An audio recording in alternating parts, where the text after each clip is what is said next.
زمانے میں ایک سے ایک بدبخت ہوئے، ایک سے ایک نیک بخت بھی ہوئے۔ ایک عربی شخص کا بیان ہے، وہ کہتا ہے میں اپنے گھر سے نکلا اس ارادے سے کہ میں پتہ کروں کہ دنیا میں سب سے بد نصیب بیٹا کون ہے،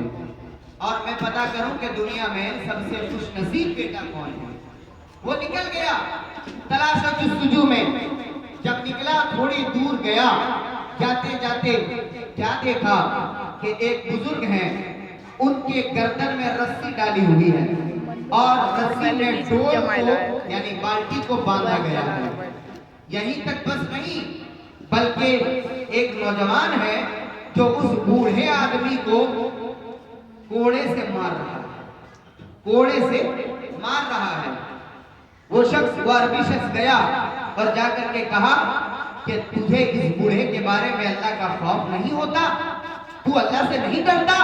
کہ اس کی گردن میں پہلے ہی رسی اور ڈول ڈالی ہوئی ہے اور اوپر سے تو اس پر کوڑے بھی برسا رہا ہے، تو کیا تجھے اللہ کا خوف نہیں آتا؟ تو اس نے کہا یہ بھی جان لو کہ یہ جو بوڑھا شخص ہے یہ میرا باپ ہے، یہ میرا باپ ہے۔ اس نے کہا کہ کیسا بدبخت بیٹا ہے جو اپنے باپ کے ساتھ اتنی بربریت کا معاملہ کر رہا ہے، اپنے باپ کو اتنی بے دردی سے مار رہا ہے اور اس کو اس طرح تڑپا رہا ہے۔ تو اس وقت اس کے بیٹے نے کہا تھا کہ سنیے، آج جو میں اپنے باپ کے ساتھ کر رہا ہوں، اس نے بھی اپنے باپ کے ساتھ یہی معاملہ کیا تھا، اور اس کے باپ نے بھی اپنے باپ کے ساتھ یہی معاملہ کیا تھا۔ وہ شخص وہاں سے چلا گیا اور یہ دل میں تصور کیا کہ یقیناً اس سے بڑا بدنصیب بیٹا کوئی نہیں ہو سکتا، اس سے بڑا بدنصیب بیٹا کوئی نہیں ہو سکتا۔ تھوڑی دور گیا، کچھ دور اور چلا تو کیا دیکھا کہ ایک نوجوان ہے، ہٹا کٹا جوان ہے، جس کے گلے میں ایک زنبیل لٹکی ہوئی ہے۔ زنبیل کہتے ہیں کھجور کے پتوں سے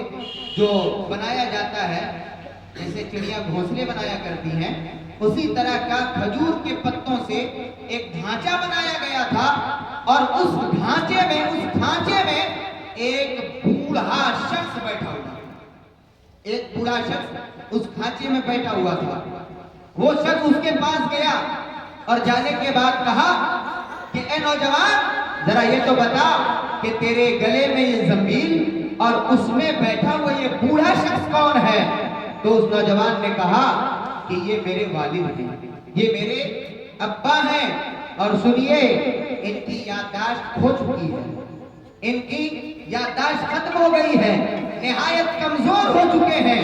اب میں ان کی دیکھ بھال کے لیے اپنے گلے میں ایسے ہی زنبیل لٹکا کر کے رکھتا ہوں، جہاں بھی جاتا ہوں ان کو ساتھ لے کر کے جاتا ہوں، میرا کام بھی ہو جاتا ہے اور باپ کی فرما برداری کا حق بھی ادا ہو جاتا ہے۔ اس شخص نے کہا یقیناً اس سے بڑا نیک بخت کوئی بیٹا نہیں ہوگا۔ تو ایک بدبخت وہ ہے جو اپنے ماں باپ کو ستاتا ہے، وہ دنیا کا بدبخت انسان ہے، اور ماں باپ کے ساتھ حسن سلوک کا جو معاملہ کرتا ہے وہ شخص دنیا کا خوش